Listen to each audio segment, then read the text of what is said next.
यार देखो, रेसलिंग और डब्ल्यूडब्ल्यूई वाली बातें बताता हूँ और ये ना बताऊं तो फिर ये थोड़ा सा गलत हो जाता। अंशुल जुबली, आज इनका यूएफसी 294 में मैच, इनकी फाइट होने वाली यूएफसी फाइट। तो यूएफसी के बारे में कवर नहीं करते, लेकिन भाई अपने इंडिया का बंदा अगर compete कर रहा है और ये इंडिया की तरफ से आई थिंक दूसरे यूएफसी वो है फाइटर, और साथ में ऐसे अकेले इंडिया से जिन्होंने एक फाइट जीती है। तो आज 7:30 बजे से शो शुरू हो जाएगा यूएफसी 295। आप इसे सोनी नेटवर्क पर देख सकते हो, ऑनलाइन देखो या फिर अपने टीवी चैनल पर देखो। Okay, hello chatters, my name is Rohit and you are watching wrestle chatter.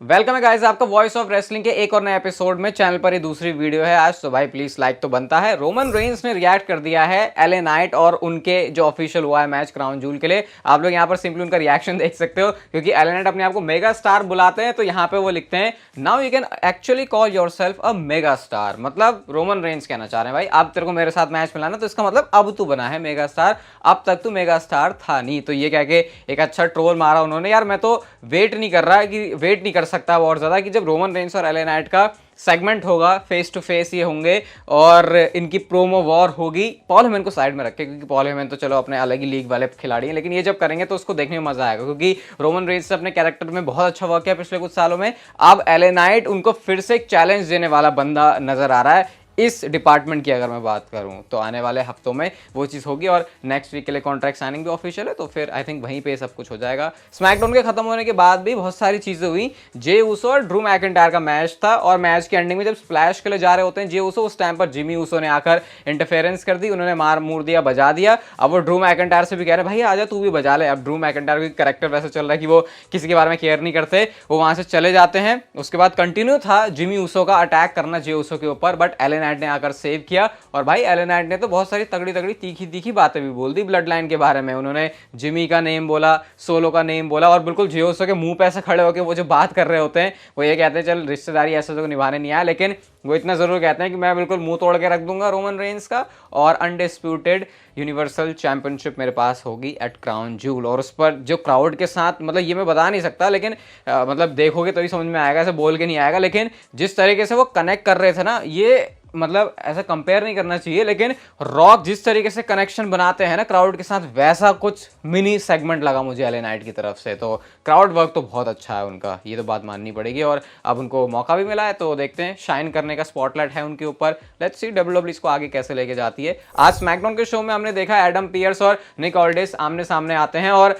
आपने जो समझा है बिल्कुल सही समझा है। ये डब्ल्यूडब्ल्यूई ने ऑलरेडी शुरुआत कर दी है सर्वाइवर सीरीज को बिल्ड करने की, और यहां से ये चीज भी पता चल रही है। आई थिंक जो मैं इतने टाइम से आपको कह रहा था वो चीज ही सही है कि वॉर गेम्स तो होगा, और साथ में रॉ वर्सेस स्मैकडाउन की थीम के साथ भी डब्ल्यूडब्ल्यूई चलेगी, क्योंकि वॉर गेम्स तो सिर्फ एक मैच के लिए होता है, बाकी फिर सर्वाइवर सीरीज वैसे नॉर्मल सा लगता है। तो शायद डब्ल्यूडब्ल्यूई फिर दोनों चीज को साथ में लेके चलने वाली है, और इसी वजह से ये जो टेंशन है निक ऑल्डिस और एडम पियर्स के बीच वो बड़ी, और कितना बढ़िया मौके पे डब्ल्यूडब्ल्यूई ने ये जनरल मैनेजर वाली चीज को इंट्रोड्यूस किया है, क्योंकि पहले से प्लान किया था। तो ये एक बहुत बड़ा डिफरेंस है जो कि ट्रिपल एच की बुकिंग में हमको दिखता है। विंस मैकमैन ने बहुत सारे कमाल के डिसीजंस लिए, लेकिन लास्ट के कुछ टाइम में उनके कुछ अजीब सा मामला चल रहा था, लेकिन अब वो डिफरेंस हम लोग साफ देख सकते हैं। तो जो आपको समझ आ रहा है रॉ वर्सेस स्मैकडाउन, उसी डायरेक्शन की तरफ डब्ल्यूडब्ल्यूई आगे भी बढ़ रही है। अगली मंडे नाइट रॉ के एपिसोड के लिए जे ऊसो का मैच डब्ल्यूडब्ल्यूई ने ऑफिशियल कर दिया है डेमन प्रीस्ट के साथ में। और हिस्ट्री आपको, कनेक्शन आपको इनका पता ही है, क्योंकि डेमन प्रीस्ट और इनके बीच टैग टीम मैच हुआ था, और उस टैग टीम मैच में क्योंकि चैंपियनशिप वो हार गए थे। जिमी ऊसो शायद आ सकते हैं मंडे नाइट रॉ में, इसके चांसेस हैं, क्योंकि जे ऊसो ने आके जिमी ऊसो का काम खराब किया स्मैकडाउन में, तो फिर ये सेम चीज वो दोबारा से रिपीट कर सकते हैं। और मैं आपको यही बताता हूं कि कल बिल्कुल एक तूफानी असली अखाड़ा एपिसोड आने वाला है जिमी एंड जे ऊसो के ऊपर, नई सीरीज का डेब्यू है, तो उसके लिए भी कल के लिए स्टे ट्यून्ड, मैं आपको कल वाली वीडियो के अंदर बता दूंगा। और साथ में जे ऊसो को फाइन भी लगा दिया भाई $10,000 का, ये तो मैंने आपको स्मैकडाउन की वीडियो में बता दिया था। मतलब लिटरली डब्ल्यूडब्ल्यूई ऐसा बता रही है, दिखा रही है, ऐसा नहीं है सच में थमा दिया उनको। उसके भी सिंपल सा रीजन है कि इस चीज को सीरियसली लिया जाए कि कोई भी सुपरस्टार ऐसे नहीं आ सकता। मतलब आ तो सकता है एक ब्रांड से दूसरे ब्रांड पे, लेकिन परमिशन होनी चाहिए। आज स्मैकडाउन के जॉन सीना के प्रोमो में एक चीज हम लोगों ने देखी, जहां पर उन्होंने रिटायरमेंट के बारे में वो सोच रहे हैं ऐसी बात करी थी। अब अगर इससे बहुत सारी ऐसे ना बातें बननी शुरू हो गई कि क्या जॉन सीना ने हिंट किया है कि वो रिटायर होने वाले हैं बहुत जल्दी, तो देखो मैं आपको इसके ऊपर आराम से बात बताया था, ये सिर्फ उस प्रोमो के लिए था, ऐसा कुछ नहीं कि उन्होंने अभी से कुछ दिमाग में रख के स्टेटमेंट दी है, क्योंकि John Cena WWE for life होने वाले हैं। ऐसा नहीं है कि वो चले गए आ नहीं सकते, क्योंकि मेरे को नहीं लगता जॉन सीना अपना कोई रिटायरमेंट अनाउंस करेंगे जब तक उनको ऐसा नहीं लगेगा कि अब तो वो कर ही नहीं सकते कुछ भी। मुझे नहीं लगता वो चीज़ होने वाली है। और अभी जैसे जॉन सीना हम देखते हैं, कभी जॉन सीना ने अभी तक कोई ऐसा मैच नहीं दिया जिससे उनकी अभी फिजिकल जो स्ट्रेंथ है या फिर जो स्किल है, एबिलिटी है, वो टेस्ट हो बहुत ज़्यादा। लेकिन ऐसा हमने नहीं देखा कि यार जॉन सीना तो बूढ़ा हो गया, अब इससे ये नहीं हो रहा, अब उससे वो नहीं हो रहा। तो जब तक वो चीज़ नहीं होगी भाई, जॉन सीना खुद भी नहीं है कभी करने वाले, तो चिल हो जाओ, रिलैक्स हो जाओ, ऐसा तो कोई सीरियस होने वाली बात नहीं है।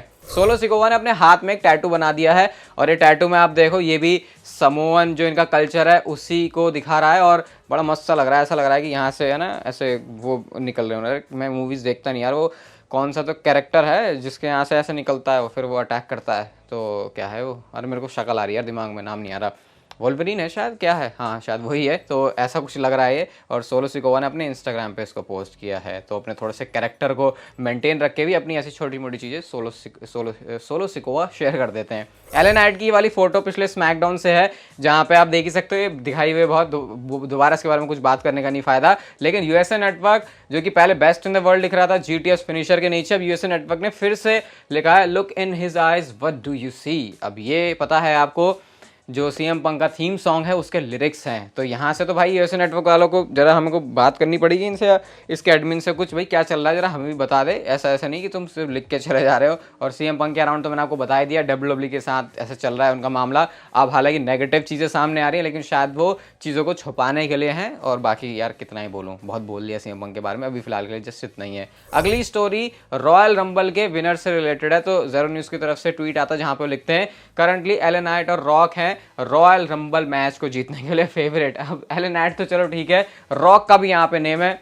मुझे मत पूछना भाई कि आपको क्या लगता है रॉक का आने का है फिर क्या, ये तो इस पॉइंट पर ऐसा हो गया कि इतनी ज़्यादा माथा 25 बारे में कर ली है कि अब दिमाग भी काम नहीं करता इस चीज़ को फिगर आउट करने में कि रॉक का स्टेटस क्या है, उनका सीन क्या है। तो वो जैसे WWE करेगी वैसे देख लेंगे, बट करंटली एलन नाइट और रॉक ये हैं रॉयल रंबल मैच को जीतने के लिए फेवरेट। अभी रिसेंटली मैंने आपको क्रिस्टियानो रोनाल्डो के बारे में बताया था कि उनका जो फुटबॉल मैच है वो शिफ्ट हो गया है। पहले वो 1-2 तारीख को होने वाला था, उसके बाद अब वो 4 नवंबर को हो गया है। इसकी वजह से अब शायद वो क्राउन ज्वेल में नहीं आ पाएंगे। जो भी प्लान था सेलिब्रिटी का, होस्ट का, वो सब कुछ नहीं है। लेकिन अभी ये कुछ रिपोर्ट आई है, मैं ये नहीं मान सकता कितना ट्रस्टेड सोर्स है, लेकिन इस पर काफ़ी हाई एंगेजमेंट है। अभी आई थिंक फुटबॉल से रिलेटेड कोई अकाउंट है, तो मैं इसकी क्रेडिबिलिटी भी इतनी नहीं बता सकता, बट यस देख के लग तो रहा है कि यहाँ पर रोनाल्डो के बारे में बहुत सारी चीज़ पता चलती है। तो यहाँ पे ये बताते हैं कि WWE देने को तैयार है रोनाल्डो को 40 से 50 मिलियन डॉलर की रेंज में, सिर्फ अगर वो क्राउन ज्वेल में प्रेजेंट भी हो जाते हैं। यानी कि ऐसा नहीं कि उनको आके लड़ना है या फिर रिंग में आना है माइक पे, नहीं, सिर्फ 40-50 मिलियन डॉलर उनको सिर्फ